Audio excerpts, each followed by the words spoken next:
that way, isn't it? No, I am not going to do that breakfast.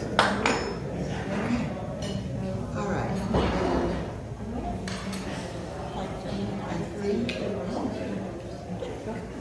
Morning, everybody. Oh, right. Yeah, you do need my. Yep. Okay. Oh, wait. Here. You need your half mic. Yeah, but I can help with that, and that's easier. Okay. Hey, y'all. Get you. Okay. Oh yeah, we're gonna get the mobile mic. There we go. Awesome. You have amazing technology. Yeah. Okay. All right, thanks. Yeah. Hey, y'all, good morning. I'm Linda Earhart. I'm a longtime member of St. Bart's and also a member of the choir. And I'm here to introduce the Reverend Dr. Lisa Heilig. She is the Executive Director of the Toco Hills Community Alliance. She's been there since August 2018. Prior to that, she played key roles in leadership and community support with multiple churches in Atlanta, Augusta, Suwanee, Sarasota, there's one, Southeast U.S. She earned her Master of Divinity at Emory and her Director of Ministry at Columbia Theological Seminary. At Toco Hills, she makes things happen. She has a fabulous team. I've been there. They really rock. They bring the pieces together to serve an average of 200 families a day, Monday, Tuesday, Wednesday. She also has a fabulous sense of humor, and she cares. Bottom line, she really cares. It's an honor to introduce Dr. Reverend Lisa Heilig. It's an honor to be here and an honor to be introduced by Linda. Linda Earhart is on the board of Toco Hills Community Alliance, as is Carol Lyle, both representing St. Bartholomew's Episcopal Church, and we are really glad that they're both there. They've been amazing, especially in this time when we've had to be figuring out, okay, what's happening and where are we going, and we've been wonderful about that. But before we get to what's happening and where we're going, let's talk a little bit about where we've been. So you all probably know the founding narrative probably better than anybody, right? And here's something that's very interesting. When I did work in churches and I pastored churches, I was a pastor in transitional ministry. One of the things that I learned very clearly is how something gets founded matters. It gets into the DNA of that organization. So it matters. So I am very much seeing how much that is true right now, and I'll explain a little bit about what I mean by that. So you know the founding narrative much better than anybody. You know, in 1998, Dr. Ken Herman worked for the CDC as a pediatrician, and he realized many of the health issues that the children were facing in the studies he was looking at was about having not enough healthy food.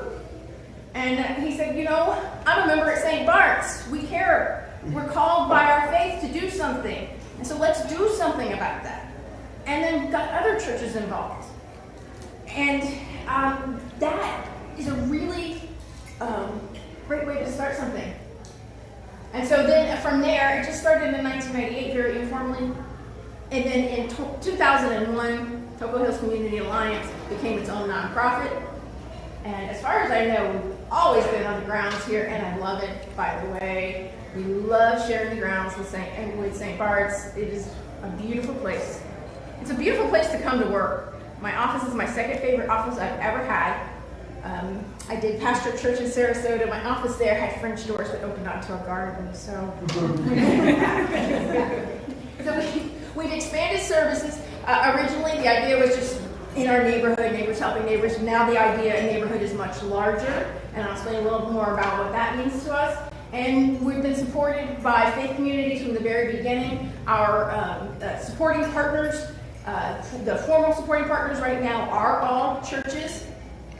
I'm just going to put it out there, before my term is over, I would like that to be interfaith. Oh, yeah. Come on. Yeah. There's 5 synagogues on this road. We'll see. And the kinds of, we're also supported by businesses, also by individuals. It's just been a very interesting way to see how our community comes together. The kinds of services have changed over the years. Even since I've been there, we've changed some of the things that we do. Who is served has changed. How we serve has changed. How many we serve has changed. The thing that is constant is the focus. The focus is always on sharing food, and the focus is on more than that. Because one of our Our formal mission statement is neighbors helping neighbors. Our informal mission statement would be, it's about more than food. And it is. It truly is. So I want to, basically life,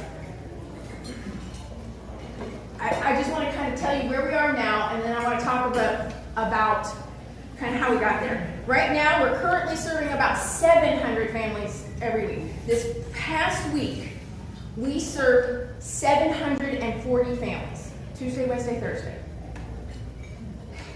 And each family that comes, 50% of the families we serve do have children.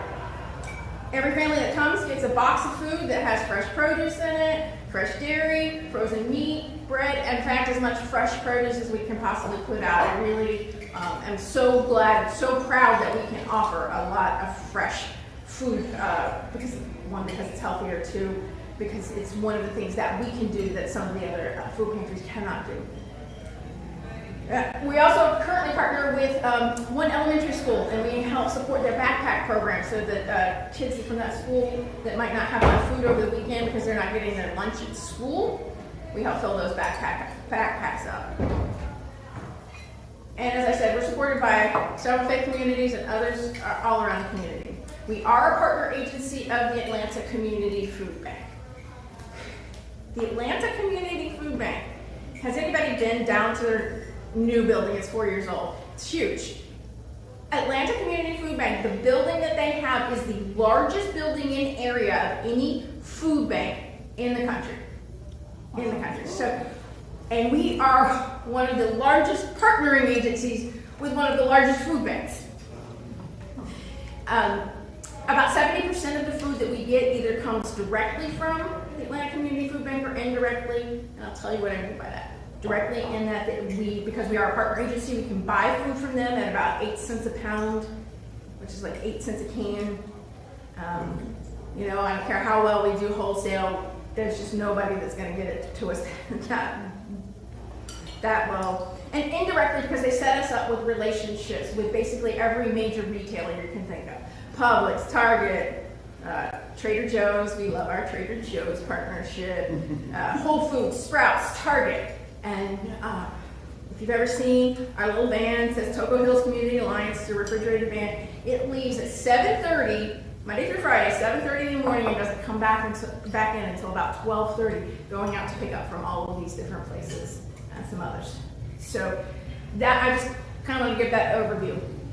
I think the thing to talk about understanding kind of where we've been and what we're thinking about setting up for the future is the before COVID and after COVID. When I came in 2018, of course, we had nothing on the radar that said the world was going to change like that way. And it did. It changed everything. So before COVID, we used to come, we would have a meal inside, and then the back of the building was set up like a grocery store, and every family got to shop for their groceries. We were restricted by zip code. When I first got here, it was 15. We cut it down to 9. So when people came, we would check. They would have proof of their residency. And if they were out of zip code, of course, we didn't turn them away without any food. But we said, no, next time you have to go to the food pantry that's in your zip code. We had about 240 families every week. Yeah. And the average family size was about 2.3. And this was a very interesting thing. We did everything by pencil and paper. Everything. But particularly the registration process. So when people came to get their food every week, they had to fill out the same application every single week. So, I guess I wanted to put that in there to say COVID did help us do some things well. So after COVID, COVID happens. We had to shut down. We can't eat inside, right? And we had to shut down the entire building. So we started serving in a drive-thru manner. In fact, for the first 6 months, we didn't even cook lunches anymore because, remember when COVID first hit, we didn't know anything. For all we knew, we could spread COVID by cooking food and giving it to people. Yeah. We didn't know, but we figured out about 6 months in. Yeah. We have enough room in this kitchen. The kitchen is very well equipped. We can make lunches, put them in to-go containers, and particularly for our unhoused friends, we felt very strongly because that might be the only hot meal they get in the week, and that is still true. So we do have our lunches prepared to go. We also, folks will walk up, so they may take the bus, then they'll walk up, or they may be our urban camper friends who may walk from their campsite over to here. We don't really have zip code restrictions. Now, there's some real particular reasons why. We used to be able to say, oh, here's the food pantry in your zip code. Well, COVID hit, and there were food pantries that just flat out closed down. As of right now, there are no food pantries in all of Buckhead. Oh my. There are places that have food pantries, but those food pantries can only give out food once a month. There are people that work near here, but live elsewhere. So their address says they live in Duluth, but they work near here. They can't make it back to their food pantry. And frankly, as a person of faith and conscience, I just couldn't keep standing there and saying, no. And it really is part of our ethos to be hospitable. And it's just not hospitable to say, oh, you don't live near here, so we're not going to give you food. So, not that we ever really said that, but this is trying to make access easier for people. Now, what I will say is when people come from long distances, if we find out, say they live in Duluth, they live in Jonesboro, there are food pantries all across the area except in Buckhead. And so we can refer to food pantries that are closer to them. And at this point, 6 years into this relationship with the Atlanta Community Food Bank, I know most of the food pantries around, and so I can tell them exactly who to talk to and feel very good about making that referral. But we did that. So in 2020, which is when COVID hit, the average was 500 families a week. Now, so we doubled in 2020. So some interesting things happened. By the way, I am much more of a word person and not a number person. My brother's the statistician in the family, but these numbers, I think, tell a story. So 500 families each week in 2020. 2021, it went down to 260. What happened? Does anybody have any ideas what happened between 2020 and 2021? People got housing. Yeah, so essentially all those social safety programs started going into effect. The child tax credit, increased SNAP, free lunches for all the kids, eviction moratorium. What's interesting is when I say these numbers tell a story, every time one of those social safety networks came online, we saw a drop. Every single time. So then we went back to 290 in 2022. 2023 went up to 490. Why do we go up? Why do we double again? Yeah, the programs expired. Every time one of those programs expired, our numbers went back up. Again, I can show this very clearly. And then in 2024, so far, the average is 685. And yet, I just told you, last week was 740 families. And our average family size is now 2.8. And I'm very happy to tell you that we do intake, and then an electronic platform now. One of the things that does for us is that gives us more information. So we know who's coming, we know it helps us to make better plans. So what I put out at the bottom was just what I pointed out. That the need we saw in COVID was unprecedented at that point, but every time we had a social safety program, numbers went down. Every time one of those went away, numbers go up. Important to know. So I want to talk just a minute about food insecurity versus hunger. Some of you probably already know this. In fact, some of these things I'm just going to kind of go over quickly. If you want to come back to it, I'm happy to send you all the slides and talk to you probably ad nauseum. I am very passionate about what we do, and I'm very well aware that I'm a nerd about it. So if you're not quite, if you have very specific questions, that would be great. But I want to talk about food insecurity versus hunger. Because we all get hungry. I'm smelling the bacon. It's making me hungry, right? The difference is we know. Well, we might not know exactly where our meal's coming from, but we know we have a choice. We know we're either going to go home and we're going to grab that bowl of cereal because we don't feel like cooking, or we know we can cook, or we can go to the grocery store. Most of us have all the resources that we need to be able to do that.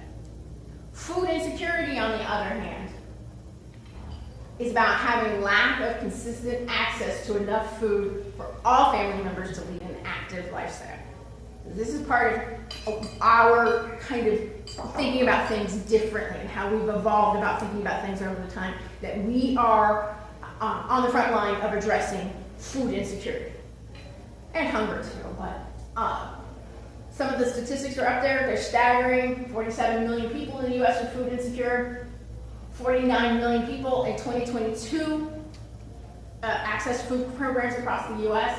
1 in 8 Georgians, including 1 in 6 children in Georgia. 1 in 6 children in Georgia are experiencing food insecurity. I'm going to keep going and not editorialize about a state that gave up free money for kids for summer food programs. But here's the interesting thing. Food insecurity affects urban, suburban, and rural. Every county in the U.S. has some amount of food insecurity. And interestingly enough, the fastest rising amount of food insecurity is happening in suburbs. We think about food insecurity oftentimes as a very urban issue, right? It's people in the inner city. No, it's across every zip code in this country. I don't know about international. At some point I'm going to do research on that. But every county in the U.S. has some form of food insecurity. It gets interesting too, though, because you look around. We are in a nice neighborhood. We have all these nice new buildings coming up. That's great. That's awesome. Love all that. And it can hide the fact that there are people right here, less than a mile from here, that are experiencing food insecurity. The other thing that I have learned very clearly about food insecurity is that food insecurity intersects with virtually, I don't even think virtually at this point. Food insecurity intersects with every social justice issue and concern that we face today. Every single one. You can take something that seems unrelated and give me a minute and I can figure out how it relates, because it does. The war in Ukraine. Ukraine is one of the largest producers in the world of wheat. There we go, I connected it. GLBTQ rates. GLBTQ people have the highest number of folks that are food insecure. Yeah. So, every social, the environment, climate change. Do you know how much food we throw away and put into perfectly good food? Goes into landfills. Food insecurity. We can take good food, we can share it with people. Which, I'm glad to say that, we have retailers that do that now, so that's how we get some of our food. And this is one other way that we've changed some of our thinking about food insecurity. Food insecurity, we used to just think that, it was just a time limited, I'm gonna give you some food, you're gonna make it through, and that's all you need. Like, just a little bit of food's gonna get you through. What we're doing is actually different than that. And sometimes, I'm just going to confess for myself, sometimes it feels like all we're doing is giving people some food. Are we really doing anything to help people? Yes, we are. Because what food insecurity does is it can lead to this downward spiral that makes things so much worse. If you are food insecure, it affects your nutrition, which can affect your health, which means you have medical bills, which can affect your employment, which can affect your income, your housing, your utilities. And so it's this whole downward spiral. And by making sure that people have enough healthy food for their family, we can prevent the spiral from happening. We did a survey not long ago, and 80% of the people that come to us said that because of the food that we gave them, they are able to take their resources and use it for other things that their family needs. So, and in this country where poverty is the 4th leading cause of death, that ain't nothing.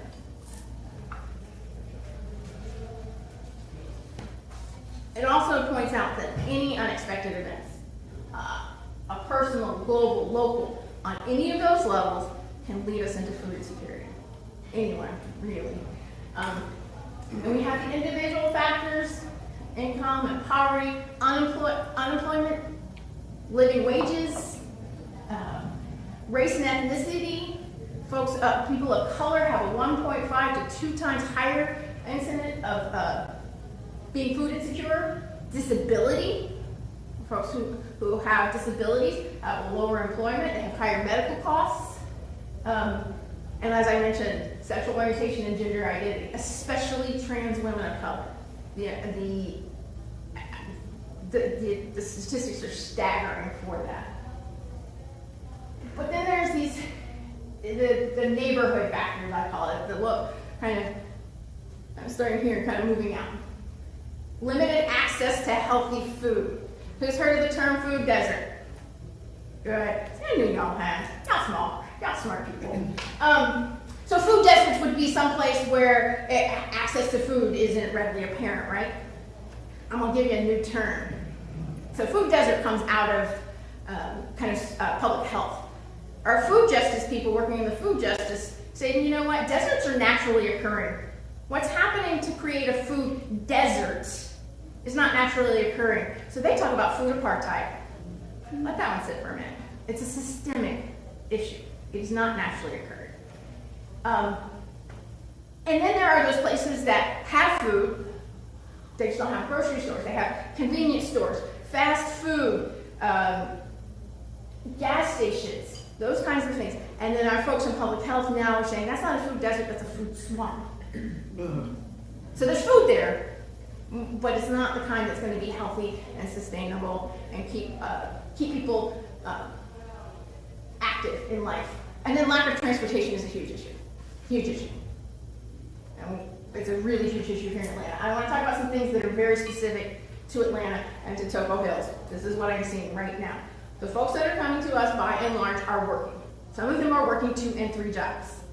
If they're not working, they are retired or they're on disability. Vast majority have some form of income. It's just not enough. And there's some factors here. The lack of affordable housing.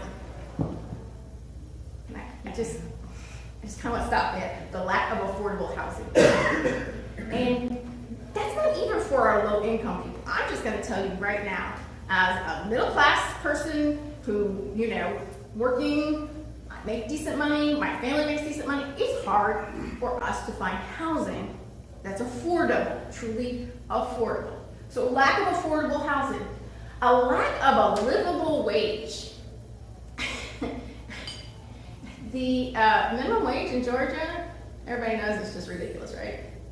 Yeah, so we have a lack of a living wage. So folks are working, but the money they're making is not enough to cover everything that they need. And then the lack of common sense immigration laws. So there are a number of folks who come to Toco Hills who are immigrants, most of them Spanish-speaking immigrants, so yo hablo español. I did learn Spanish to be able to communicate. And I don't know. I don't ask to see papers or documentation, so I don't know about their legal status. Except that there are a number of people that will give me their papers, and it says clearly on there, they are asylum seekers, so they are here perfectly legally, and they can't work legally until they get a work permit. And it takes a year to get it. Common sense immigration laws. I'm not asking for it. I'm not asking for the world, just common sense. And then there's some of the things that I talked about, the global factors. Big agriculture, I can talk about that all day, we're not going to. Food waste, I referenced that, we have a lot of food that's wasted. War and conflict, like I said, you see it in Ukraine. Ukraine is a big place that they they grow wheat and sunflowers, and that's a big thing for sunflower oil. Climate change, that's really messing with being able to grow food like we used to, cost of living, and income inequality. If we're gonna have questions, we've got to mark right here. Questions? Does somebody have a question? Somebody did. Okay.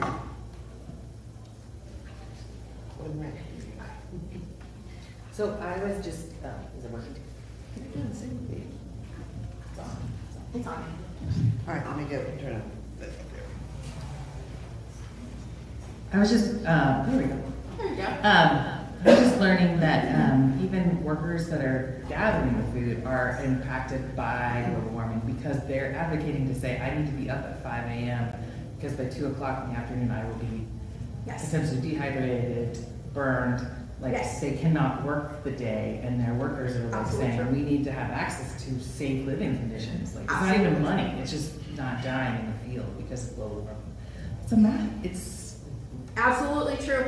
And there are whole states, like Florida, that are passing laws that say that you can't pass a law to mandate breaks for that. Yeah. So, what are we going to do about food insecurity? We figured out these are all the factors. What are we going to do? Addressing it moving forward. Well, here's what we're working on in Atlanta in particular, at Toco Hills, increasing access to enough healthy food. So we're going to continue to have people be coming, they're allowed to come once a week. And we're going to continue with that. There are food pantries that are working towards that, but they're only once a month or so. We're going to continue to serve at least 3 days a week, Tuesday, Wednesday, Thursday. Now, holidays, exceptions, those kinds of things, but 3 days, at least 3 days a week.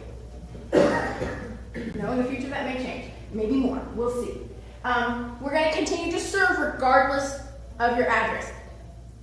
Not only are we finding those things that I talk about, people work near here, live elsewhere. Remember, I just said that there are a lot of people that may or may not have documentation. So they may or may not have a permanent address. So we're going to continue to serve regardless of address. We're going to continue to, as I said, we moved to an electronic system. We're going to continue to gather the data on the people that we're serving because that helps us know how to serve better. It helps us to know how to, we realized we had a lot of Spanish-speaking immigrants coming, and so we hired Spanish-speaking staff, and we learned Spanish. We're gonna, one of the things that we've been doing in the last couple of months, and we're gonna keep doing, is coordinating access to SNAP. That's the Supplemental Nutrition Assistance Program. SNAP is what used to be called food stamps, and once a month, the Atlanta Community Food Bank sends their benefits coordinator out, and they can actually sign people up on site for SNAP benefits, but also for WIC and Medicaid. So we're going to keep doing that. So here's some of the things that I've learned. Because it used to be, we thought, yes, here's a few little cans that'll get you through. It's food insecurity is just, we can fix it that way. Well, that's not the case anymore. Folks simply cannot make it stretch. So we are part of the social support network that's helping people to keep going. And because of the fact that there's just not enough money to stretch, there's no way to budget your way out of food insecurity these days. We used to say, well, maybe if we taught people how to budget better. We can help, but there's no way to do that. We can't budget out of it currently. And then this is coming back. So remember I said come back to that founding narrative. One of the things that's happening in food services, emergency food services, that's what we still call it. What we do to address food insecurity, we're seeing ourselves more and more as part of a public health effort. So if folks are not having access to enough healthy food while they're eating food, it's kind of counterintuitive, but obesity and food insecurity go together. And then of course, with obesity, we have other issues. And then there's all of those health problems that people have that are affected by having access to healthy food: diabetes, high blood pressure, kidney disease. So increasingly, we're seeing ourselves as part of a public health effort. If we want our kids to grow up healthy, be able to go to school, be able to learn, we need to make sure they have healthy food to do that. So that's just kind of a growing awareness, and it's a very interesting thing. And this is my personal journey, is that we've done well with compassion. Like, we do really well with compassion. Like, right now, everybody here is feeling like, okay, we're going to do something, we're going to keep doing this, we're going to keep helping people that need food, we're going to work, we're going to do these other things to make sure that people have what they need. That's the walking beside people, and we're going to keep doing that. But in order to address food insecurity, we have to work on issues of justice as well as compassion. This is broken at a systemic level. We have to work on the system. I have to tell you, every day first of all, I'm very glad and proud that the work I get to do is helping people. And some of the most amazing people that you probably would ever meet in your life, people that have escaped horrors that we can only think of and come here and rebuild themselves, women fleeing domestic violence. and I get to watch people. I get to see them, and I get to see when people come at first and they're really kind of shy and are really not sure, are we going to take care of them, are we going to be nice? And I see that we're going to be compassionate. And then some of the folks I've seen for 6 years now, I know them, I know their family. And that's great. And we've had 740 families last week. It took a lot of work to do it, but we did it. We did it outside too. It was not as hot last week, which is great. But all summer we were out there in the heat.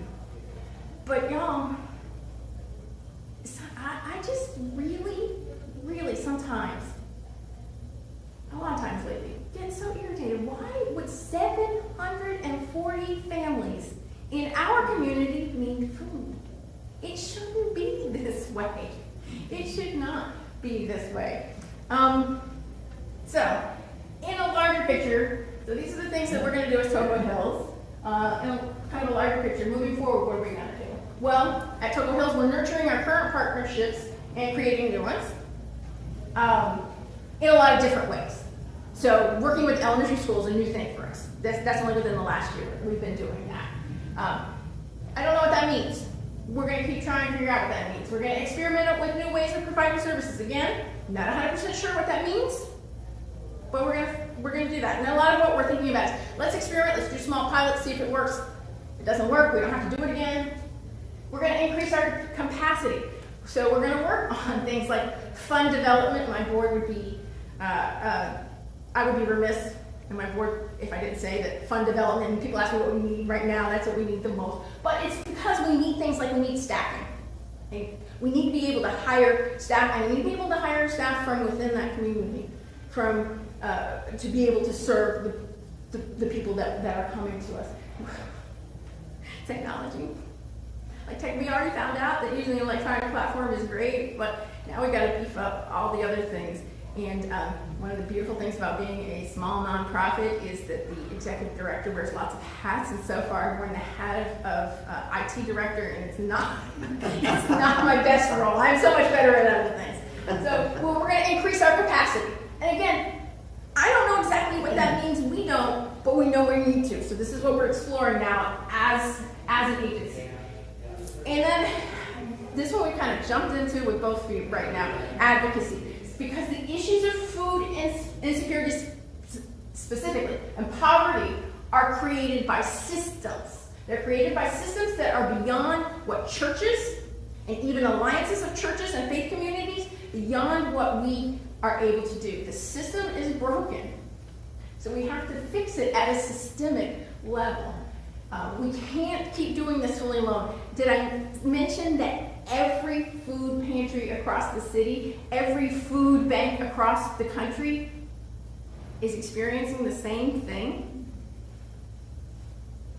So that says to me we've got a bigger issue to fix at a bigger level. One of the issues we got to do, I'm going to give you a real quick one, the Farm Bill.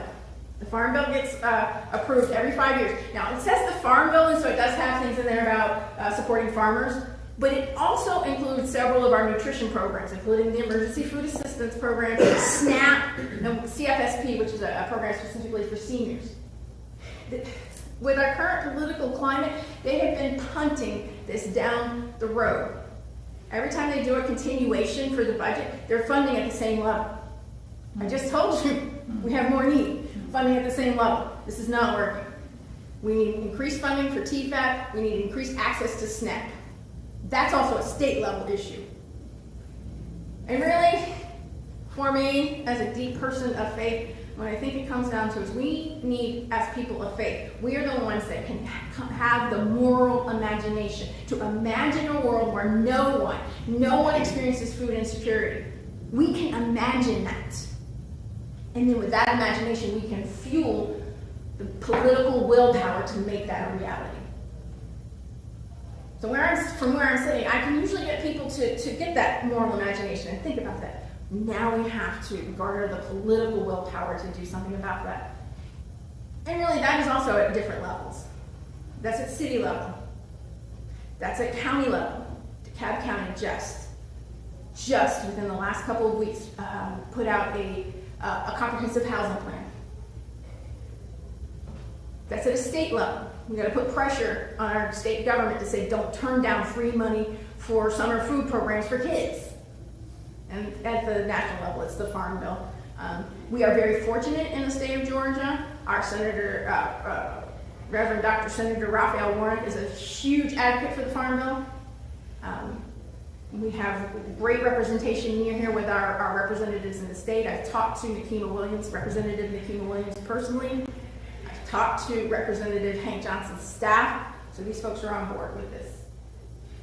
And then, of course, for me always, it comes down to, I really do this because some days I forget it, but I am a deep person of faith.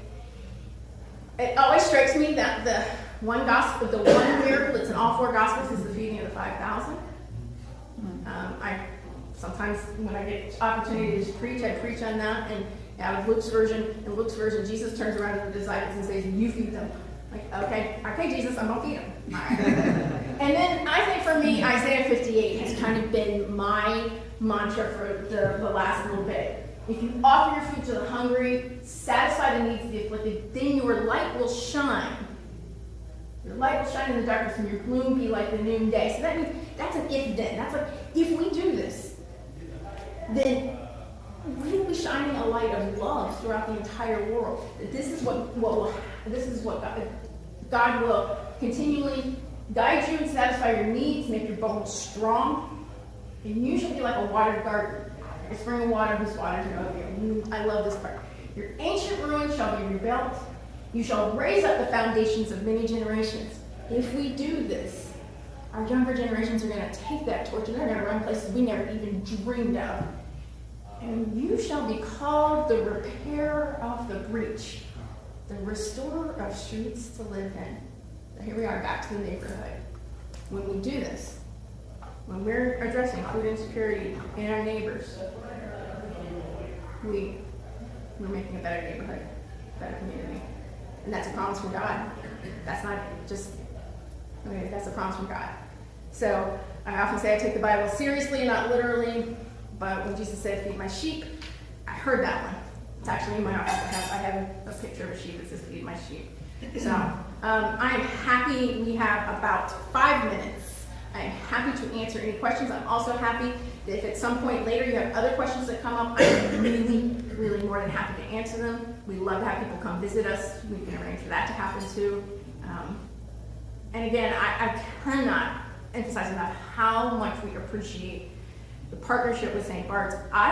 When I drive, like personally, I'm just gonna say, when I drive up and I drive onto this campus, I'm thinking on my way to work, I'm thinking about all the things that need to get done, and I drive onto campus and I just feel better. I just feel better because it's just got such good energy, and we do appreciate all of the support. And we try to be good neighbors too, which is kind of fun. Yeah. Let's get your mic. I'll speak loudly. It's for the video. Yeah. It doesn't come up in the video unless I get that. Yeah. Okay. I was just wondering, are you accepting a specific type of food donation right now? Oh yeah. So yes, if you go to our website, tocohillsalliance.org, it has everything on there on the donations page. I'll tell you right now, today, if you're talking about food items that we need, I believe it or not, I'm having a hard time getting beans and rice and canned vegetables. Okay. Wow. Yeah. I have an easier time accessing fresh fruits and vegetables at this point. But there's a place for having some canned vegetables and canned fruits around. So that's what, if I could figure out a way to get 700 cans of beans right now, that would be a really helpful thing. So you're talking about canned beans and canned rice? Okay, thanks. Yeah, so one of the interesting things is I did mention that we serve a number of immigrants and we serve people from a lot of different cultures. One of the things that I have learned in trying to provide culturally appropriate food, beans and rice cuts across all of it. Like all of the cultures that we have, like they're like, oh yeah, beans and rice. Yeah, that works. So that's one of it. It's also very filling and nutritious, fiber, all the things. I'm happy to.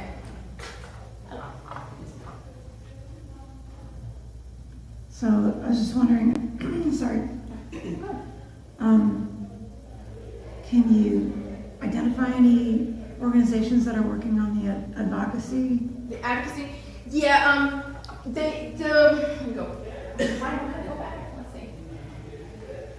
So, Feeding America is, we're a food pantry, and we draw off the Atlanta Community Food Bank. The Atlanta Community Food Bank is part of Feeding America, so it's kind of these umbrella organizations. Feeding America is very much on top of the Farm Bill, and I am going to say that as the fall rolls out, we will probably be hearing more and more from us about ways to be involved in advocacy, because we've got to do something to shorten this line.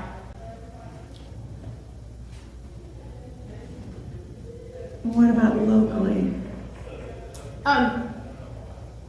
Yeah, we'll be hearing more about that. Right now, because the Farm Bill really funds so much of the food programs, that's really where we're going to put a lot of effort. We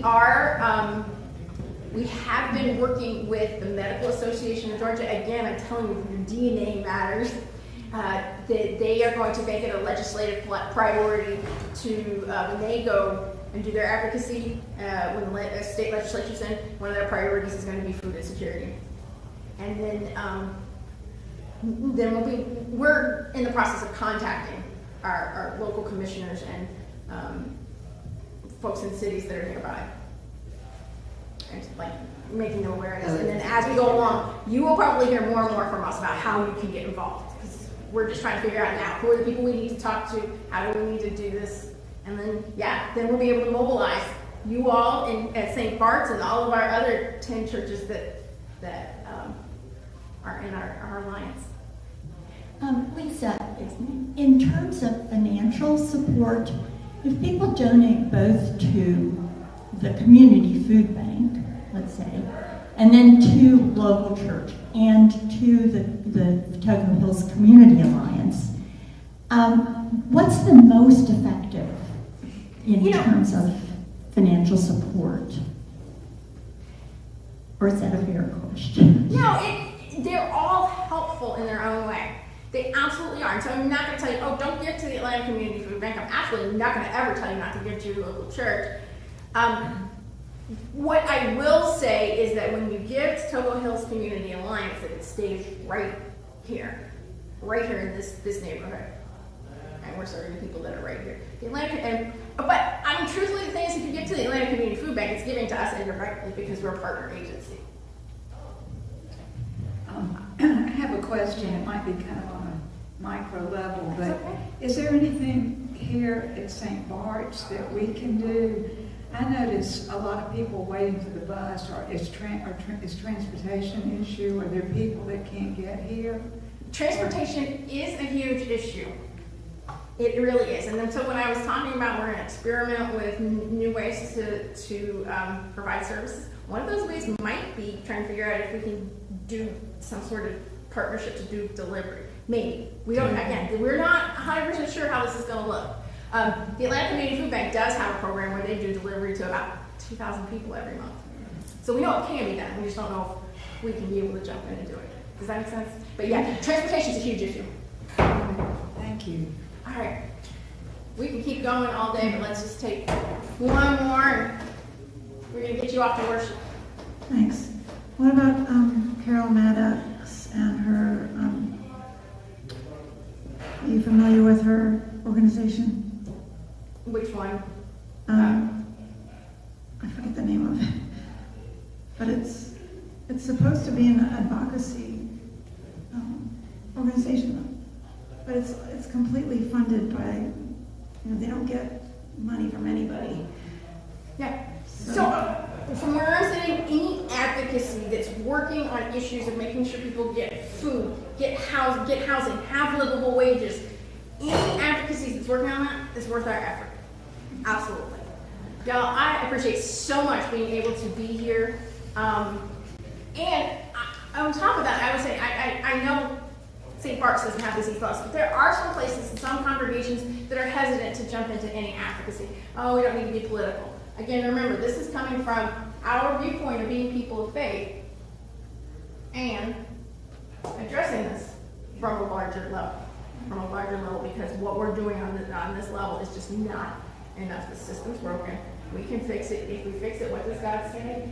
If you give your food to the hungry, your light will rise. You'll shine. So let's go forth and shine. Thank you so much for having me here. I really appreciate it. If you have further questions, I'm happy to talk to anybody at any point. come visit. We'd love it. Thank you so much. Lisa, thank you so much. Very helpful. Yeah, very helpful. All right, thank you all so much for coming. Next week, Mother Angela's talking to us about her sabbatical, so that should be very, very fun. Very fun. Yeah, so that's what we're doing next week. I was gonna say,